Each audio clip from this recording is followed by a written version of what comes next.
How to install new strings on your Southland wheeled string trimmer. Note, only use flexible, non-metallic strings with either .095 or .105 diameters with this trimmer.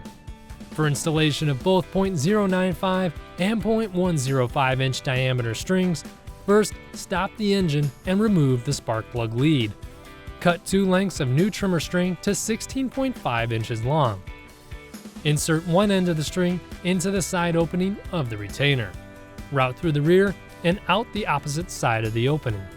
Pull the string so that equal lengths are on each side. While sliding the movable tab back, route one end of the string back through the side opening and out the front of the retainer. Route the remaining end through its side opening and out the front of the retainer. Adjust the string so that equal lengths extend from the trimmer head. Repeat this process on the opposite side.